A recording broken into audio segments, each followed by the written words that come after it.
Existence. In the heart of the ridges, where time and reason intertwine, there exists a tale that shrouds the mind in mystery and leaves an eerie imprint on the annals of history. This is the story of Margaret Schilling, a patient whose inexplicable disappearance set in motion a series of events that would unravel a haunting enigma within the walls of an institution meant for solace and healing. As we venture into the depths of this enigmatic narrative, we are beckoned to contemplate the eerie echoes of the past and the profound impact they continue to have on the present, inviting us to peer into the abyss of the human soul and confront the chilling specter of our own mortality. December 1st, 1978. On that frigid night, when the chilling winds of winter swept through the Athens Mental Health and Development Center, Margaret Schilling's absence reverberated with an eerie silence that unsettled the staff. It was a place that straddled the thin line between sanctuary and captivity, perched on the precipice of a bygone era.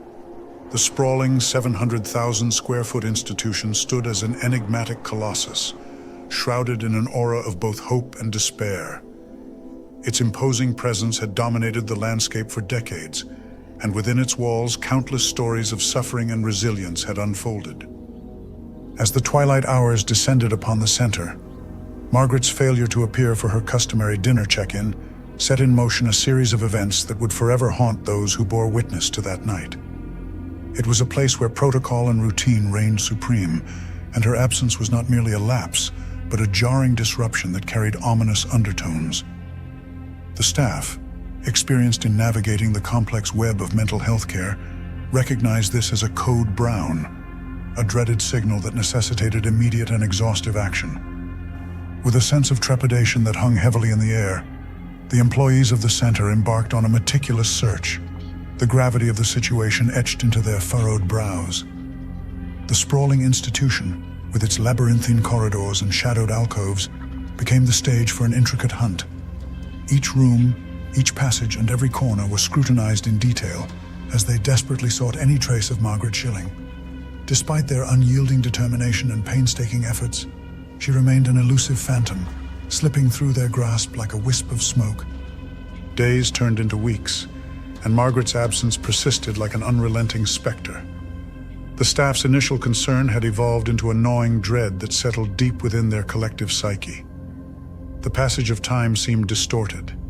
Each hour stretched into an eternity as the mystery of her whereabouts continued to elude their grasp.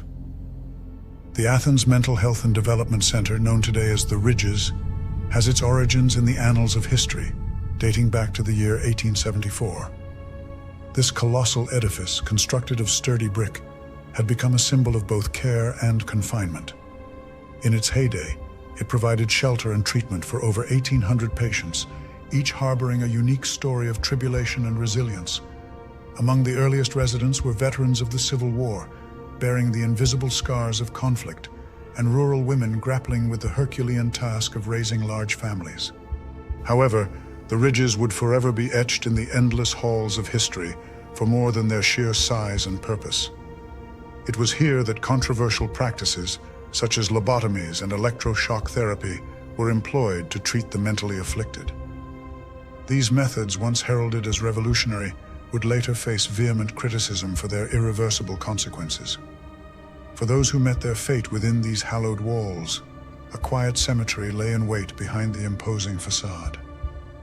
Unclaimed by family, their final resting place was marked by small, nameless headstones bearing only numbers, a haunting testament to the anonymity that had shrouded them in life, and now, in death. The architectural design of the Ridges bore the indelible imprint of Dr. Thomas Story Kirkbride, a visionary physician whose ideals championed the significance of natural light and proper air circulation in the treatment of the mentally ill. His philosophy breathed life into the institution's unique layout, a sprawling, bat-winged structure that stretched across the landscape, segregating patients by gender. At each terminus of this architectural marvel, a tower rose skyward, its upper reaches obscured from casual view. They remained accessible only to those who could navigate the elusive service stairway, a realm reserved for the initiated. It was on that fateful night, shrouded in the icy grip of December, that Margaret Schilling inadvertently stumbled upon this hidden passage. The stairway, left ajar by diligent workers servicing the aging property, beckoned her to ascend its narrow confines and step into a forgotten chapter of the Ridge's history. George Eberts, a seasoned Athens resident and a former employee of the Athens Mental Health Center, carries vivid memories of that ominous night when Margaret vanished into the labyrinthine corridors of the institution. Night shift came in. Not much you can do when it's dark outside, he reflects somberly. The subsequent search, orchestrated by the police, was an unyielding and relentless endeavor that combed every nook and cranny of the institution. From the lofty attic to the dimly lit basement and even the forlorn, abandoned buildings that bore silent witness to years of untold stories, no stone was left unturned. Yet despite their exhaustive efforts, Margaret remained an elusive enigma, slipping through the grasp of those determined to find her. With heavy hearts, the police reluctantly called off their search, leaving her whereabouts cloaked in mystery. It would take 42 interminable days from the time of her disappearance for Margaret Schilling's lifeless body to be discovered by a maintenance worker. She lay in solemn repose on the top floor of a ward that had long been sealed off from the rest of the building, a desolate and isolated corner of the Ridges. Her official cause of death was attributed to heart failure, yet it was impossible to ascertain how long she had endured her solitary confinement before her final breath. Her remains, exposed to the unrelenting gaze of the sun, had left an indelible mark on the flooring, a poignant and haunting reminder of her solitary sojourn. Unclothed and vulnerable, her neatly folded garments bore silent witness to her lonely vigil.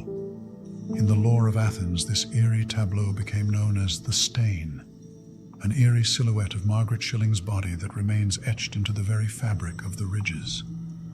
Local legend whispers that a sinister curse haunts those who dare to lay a hand upon it, condemning them to a life marred by misery, misfortune, and untimely demise. When you talk about the Ridges in Athens, Ohio, the one thing that pops up most is the story about the Stain.